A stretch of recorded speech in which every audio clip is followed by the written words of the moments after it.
ভগবান, আমার সোনার ফসল যে সব রাতারাতির উপর ফসল হয়ে গেল। এ আমার কি হয়ে গেল? কি গো, এবার জমিতে ফসল হয়েছে নাকি গতবারের মতো হয়েছে? গিন্নি, এবার তো মনে হচ্ছে ফসল ভালোই হবে। বাকিটা উপরওয়ালার হাতে। প্রতিবারই তো একই কথা বলো, কিন্তু ফসল তো একটাও ঘরে আনতে পারো না। আমি কি আর জমিতে কম শ্রম দেই বলো তো? ফসল কেন যে এমন হয় কে জানে। গিন্নি, আমি জমিতে গেলাম কাজ করতে। বেশি রোদে কাজ করো না, তাহলে অসুস্থ হয়ে পড়বে।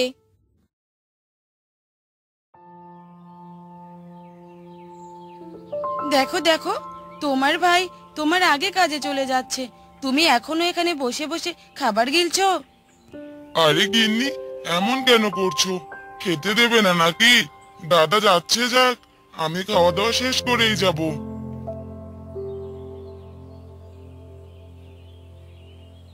খাওয়া শেষ করে নরেন জমিতে চলে যায়। গিয়ে দেখে তার দাদা জমিতে কাজ শুরু করে দিয়েছে। দাদা, তোমার জমিতে তো এবার ভালোই ফসল হয়েছে, কিন্তু আমার জমির ফসল কেন যে এরকম হচ্ছে? এই যে তুই অযথা সেচ দিচ্ছিস, মাঝে মাঝে তুই অযথা সার দিস। সার সব সময় পরিমাণ মতো দিতে হয়। বেশি জল জমিতে জমে থাকলে ফসলের গোড়া পচে যায়। তোমাদের কথা না শুনে আজ আমার এই অবস্থা, ফসল নষ্ট হলো। এখন থেকে তোমার কথা শুনে আমি ফসল চাষ করব।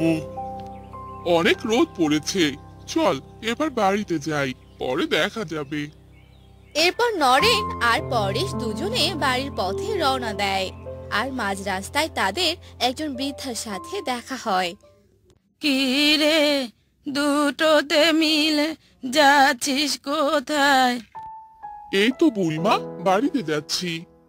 তোরা কার ছেলে? দেখতে তো মানিক জোর। আমরা হরিহর চাষের দুই ছেলে। কি, তোরা হরিহরের ছেলে? খুব ভালো মানুষ ছিলেন উনি।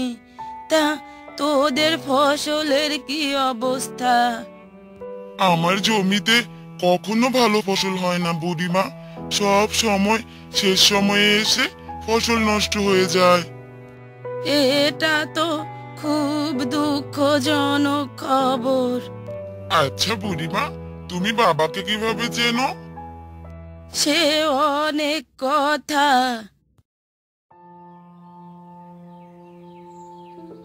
বাড়িতে কেউ আছো? আমাকে কিছু খেতে দেবে? দেখো তো গিন্নি, বাহিরে কে এলো।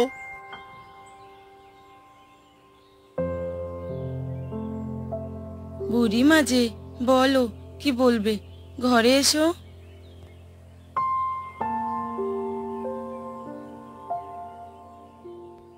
আমাকে কিছু খেতে দিবি মা? সারাদিন কিচ্ছু খাইনি। এখানে বসো বুড়িমা, তোমাকে খেতে দিচ্ছি। তারপর বৃদ্ধা কিছু খাবার খায় আর খাওয়া দাওয়া শেষে বলে, এই নে কিছু বীজ, আমি তোকে খুশি হয়ে দিলাম। না বুড়িমা, আমি তোমার থেকে কিছু নিতে পারবো না। তোমার থেকে কিছু নিলে যে তোমাকে খাওয়ানোর বিনিময় হয়ে যাবে। এ কোনো সাধারণ বীজ নয় রে, এ হলো অনেক গুণ সম্পূর্ণ বীজ। না বুড়িমা, আমি তবুও নিতে পারবো না। তুমি শুধু আমার ছেলে দুটোর জন্য প্রার্থনা করো, তাতেই হবে।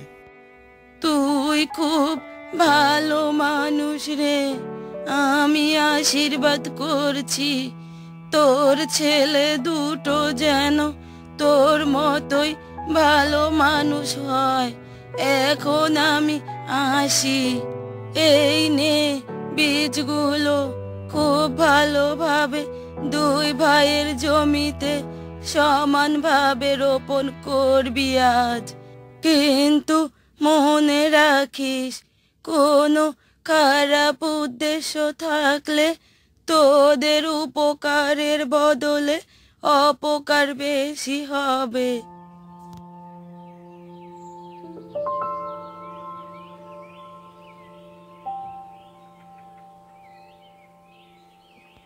এ কথা বলে বৃদ্ধা সেখান থেকে চলে যায়। আর সেই বীজ নিয়ে তারা বাড়িতে আসে। গিন্নি, ও গিন্নি, কি গো, তোমার আসতে এত দেরি হলো কেন আজ? আর হাতে কি ওগুলো? এগুলোর জন্যই তো দেরি হয়ে গেল। এক বুড়িমা দিয়েছে এগুলো। এগুলো নাকি জাদুর বীজ। দাদাকেও দিয়েছে নাকি? হ্যাঁ, তা তো দিয়েছে। তাহলে বোকার মতো দাঁড়িয়ে আছো কেন? যাও, দাদার আগে তুমি এই বীজগুলো রোপণ করে এসো। তুমি দাদা বৌদিকে এত হিংসা কেন করো? তুমিও সব বুঝবে না। যাও, তাড়াতাড়ি যাও। তারপর তারা দুই ভাই দুজনের জমিতে তাদের বীজ রোপণ করে।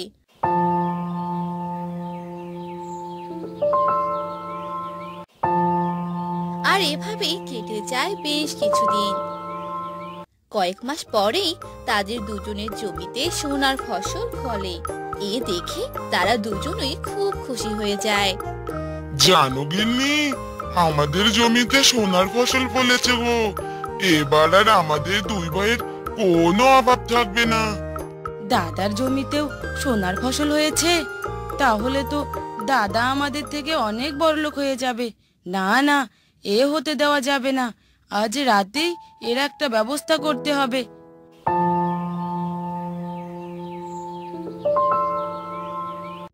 রাত ঘনিয়ে আসে আর গভীর রাতে পরেশের বউ জমিতে যায় আর ফসল নষ্ট করার কিছু বীজ জমিতে দিয়ে আসে।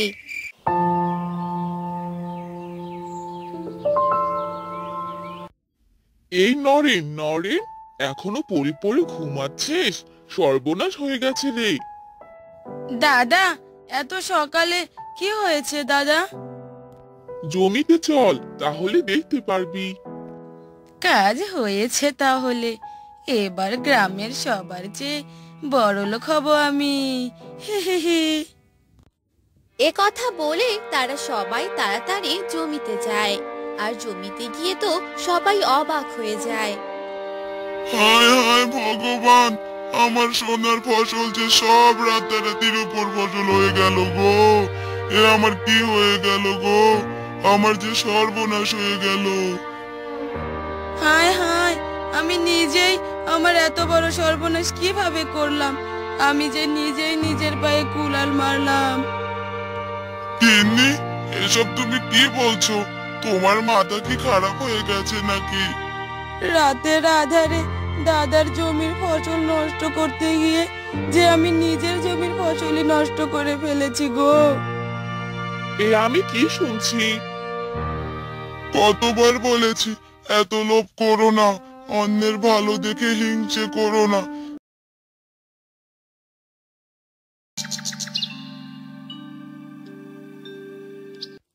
সুন্দরপুর গ্রামে কলি নামের এক মেয়ে তার ঠাম্মার সাথে থাকতো।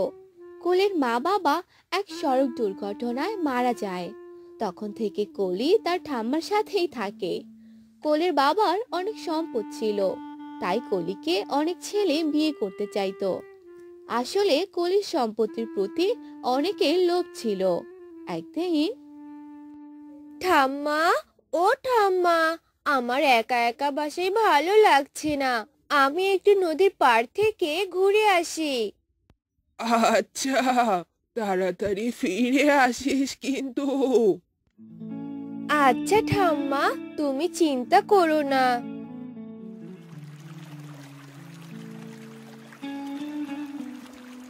এরপর কলি নদীর পাড়ে যায় আর সেখানে গিয়ে বসে বসে সময় কাটায়। কলি রোজ বিকেলে সে নদীর পাড়ে যেত। একদিন কলি বাড়িতে ফিরছিল। তাকে এক ছেলে রাস্তায় দেখতে পায়। ও মা, এত সুন্দর মেয়ে! কে এই মেয়ে? দেখি তো পিছু পিছু গিয়ে।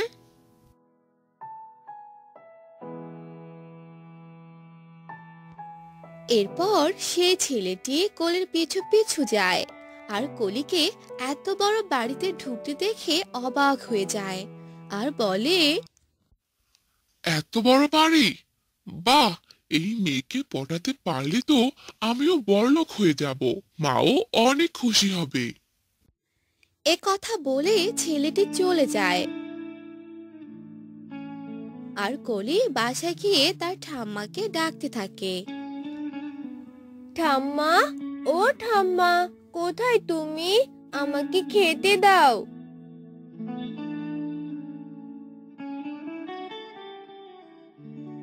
হ্যাঁ রে দিদি ভাই, দিচ্ছি দিচ্ছি।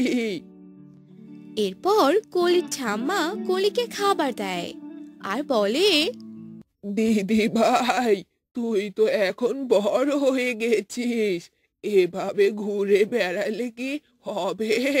তোকে তো শ্বশুর বাড়িতে যেতে হবে। আহা ঠাম্মা, কি বলছো এসব? আমি তোমাকে ছাড়া কোথাও যাব না। আমি বিয়েই করব না। এখন চুপ করো তো, আমাকে খেতে দাও। এরপর কোলে খাবারগুলো খেয়ে নেয়।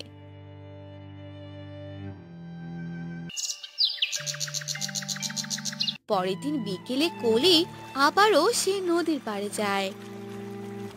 আমি ডানা কাটা পড়ি, আমি ডানা কাটা পড়ি, লা লা লা লা লা লা লা। কোলে যখন বসে বসে গুনগুন করে গান গাইছিল তখন সেখানে সেই ছেলেটি আসে আর বলে, এই যে শুনছেন, হ্যালো। লা লা লা লা লা লা লা লা। কে কে কে আপনি? আমাকে ডাকছেন? হ্যাঁ, আপনাকে ডাকছি। আপনার নাম কি জানতে পারি? আপনি কি এখানে রোজ আসেন? আমার নাম কলি। হ্যাঁ, রোজ আসি। কিন্তু আপনি কে? আমাকে এসব জিজ্ঞেস করছেন কেন? না, মানে আমি রাজু। আপনি অনেক সুন্দর। গতকাল দেখলাম আপনি এখান থেকে যাচ্ছেন, আজও এসেছেন। আপনাকে আমার খুব ভালো লেগেছে, তাই ভাবলাম একটু কথা বলি। ও আচ্ছা, এই ব্যাপার। ঠিক আছে, আজ আসি। কলি লজ্জা পেয়ে সেখান থেকে চলে যায়।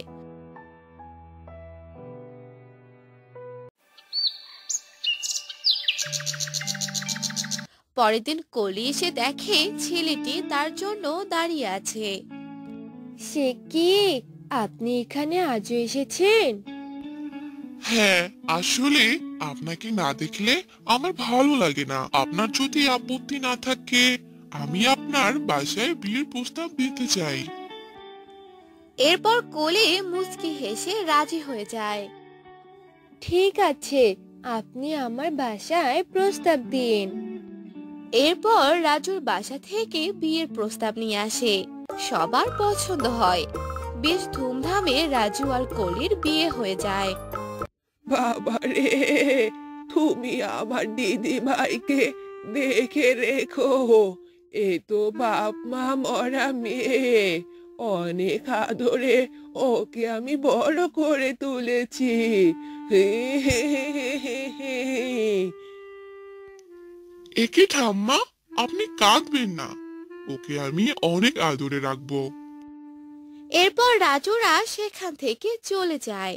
পরের দিন সকালবেলা রাজুর মা কলিকে ডাকতে থাকে। বৌমা, ও বৌমা, উঠেছো? আমি খাবার দিয়েছি, খেয়ে নাও।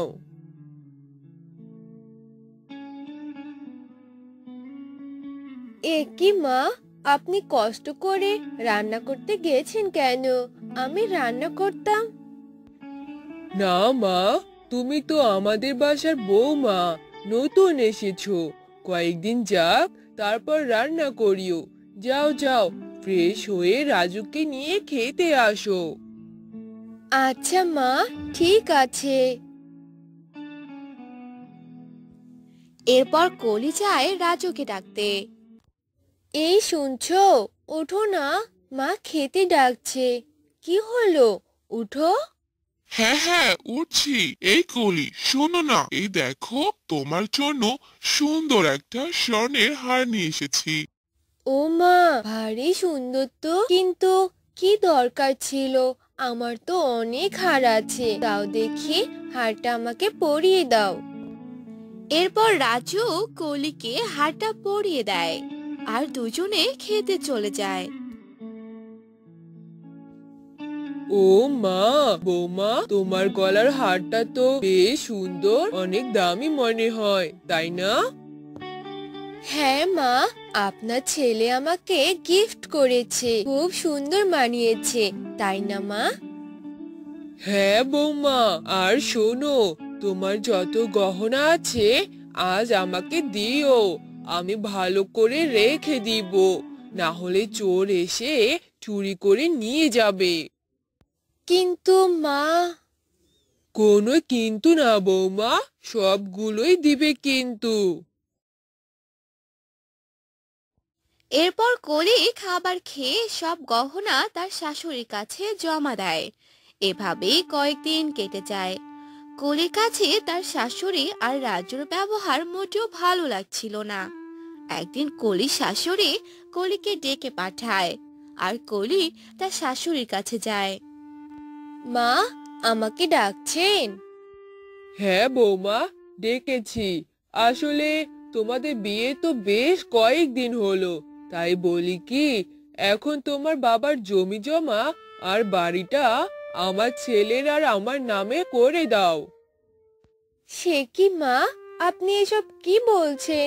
আমার বাবার জমি জমা তো সব আমরা গরিবদের দান করে দিয়েছি, আর বাসাটা তো ঠাম্মার নামে আছে, ঠাম্মা মারা গেলে তবেই আমি পাবো। কি বললি তুই? তোর বাবার কোনো জমি নেই? হায় হায় রে, এ আমি কাকে বাড়িতে নিয়ে এসেছি?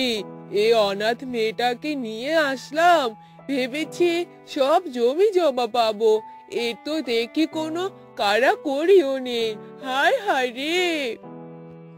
এরপর কলির শাশুড়ির এত চেঁচামেচি শুনে রাজু দৌড়ে আসে।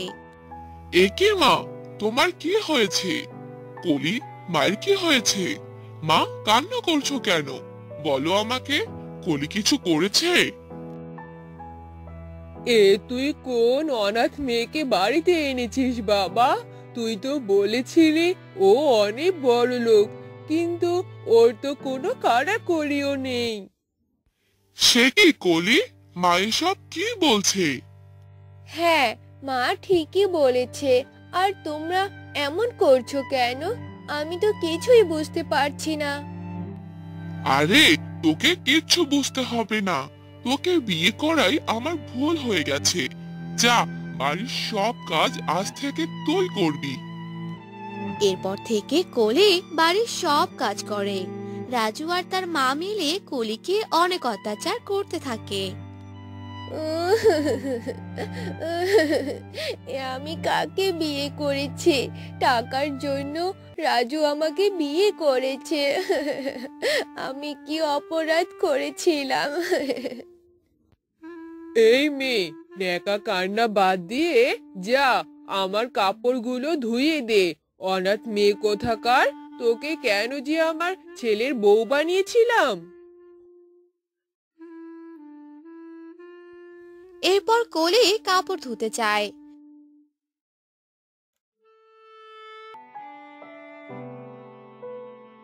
এদিকে রাজু কলিকে অনেক ডাকতে থাকে, কিন্তু ও শুনতে পায় না।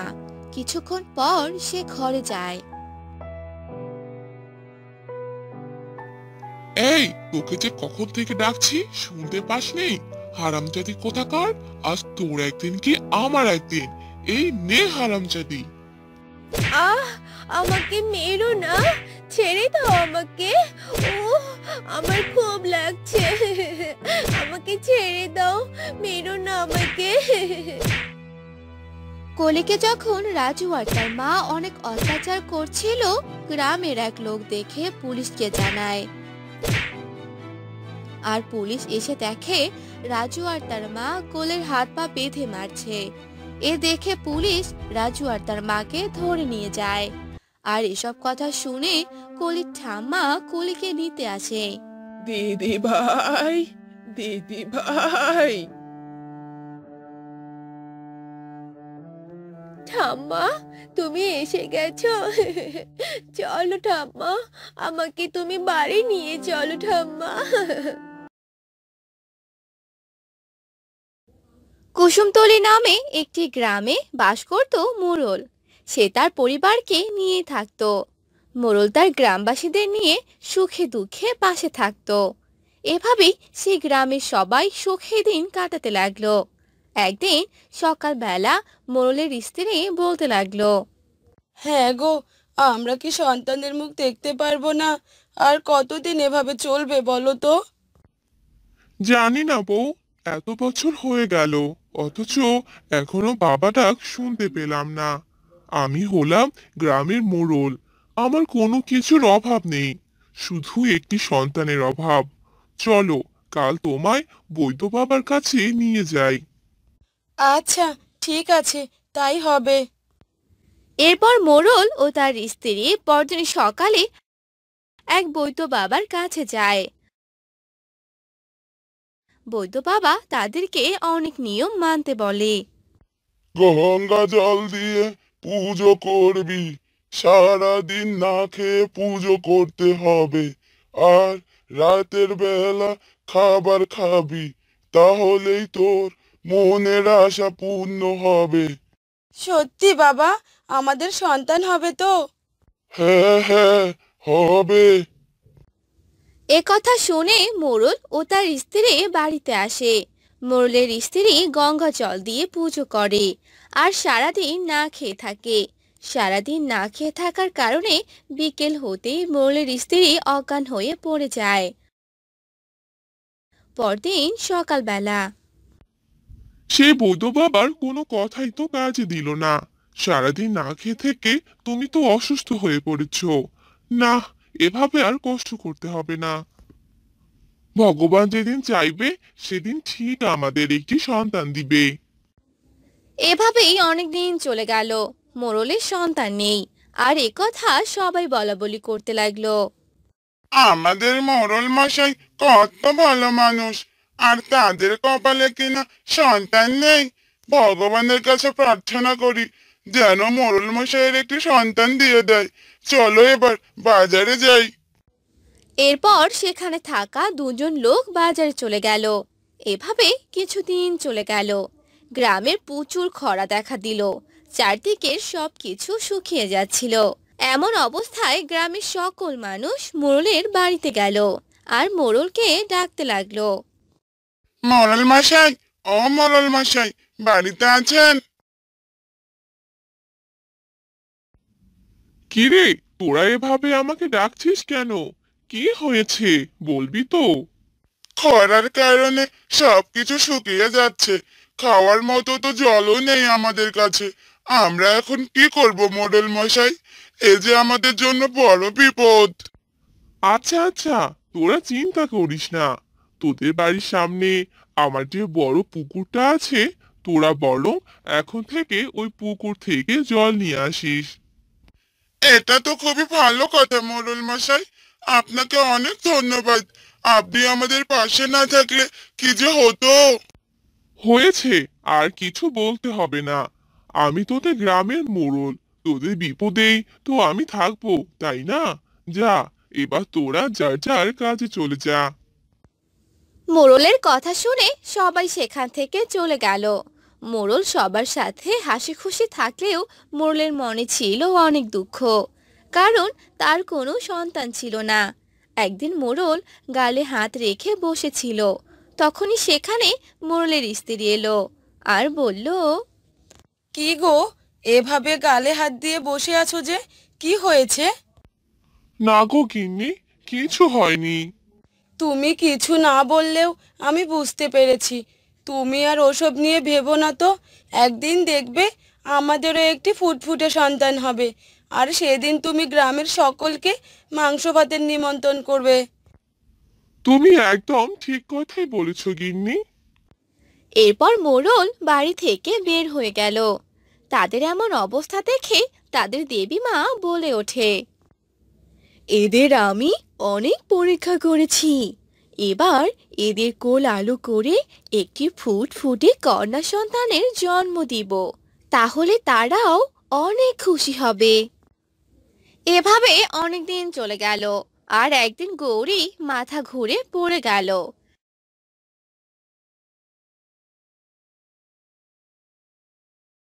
ডাক্তার এসে তাদের খুশির সংবাদ জানালো।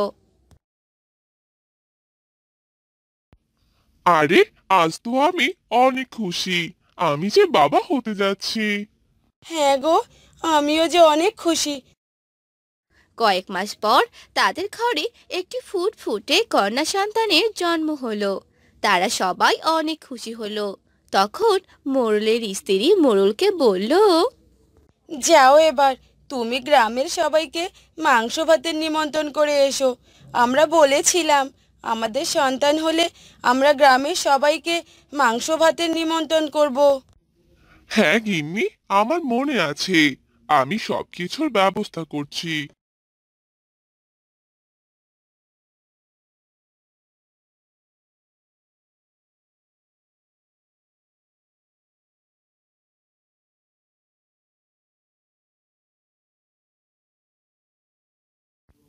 সুখবর, সুখবর, গ্রামের সকলকে জানানো যাচ্ছে যে কাল মোড়লের বাড়িতে মাংস ভাতের নিমন্ত্রণ আছে।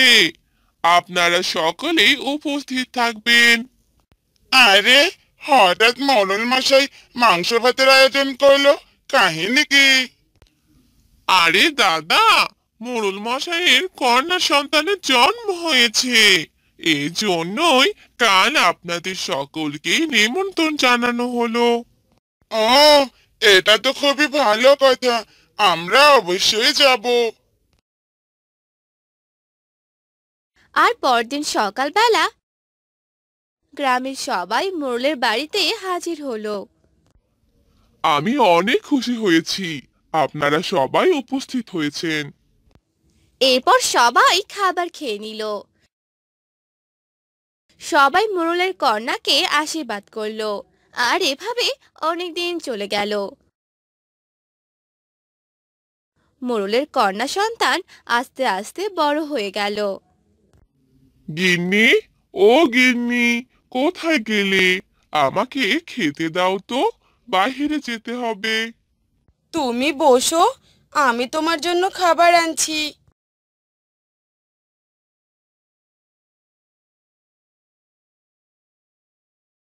আমার লক্ষ্মী মা কোথায়? ওকে যে দেখতে পাচ্ছি না। ও খেলছে। এরপর মোড়ল খাবার খেয়ে বাহিরে চলে গেল। এরপর থেকে মোড়ল ও তার পরিবারকে নিয়ে সুখে শান্তিতে জীবন কাটাতে লাগলো।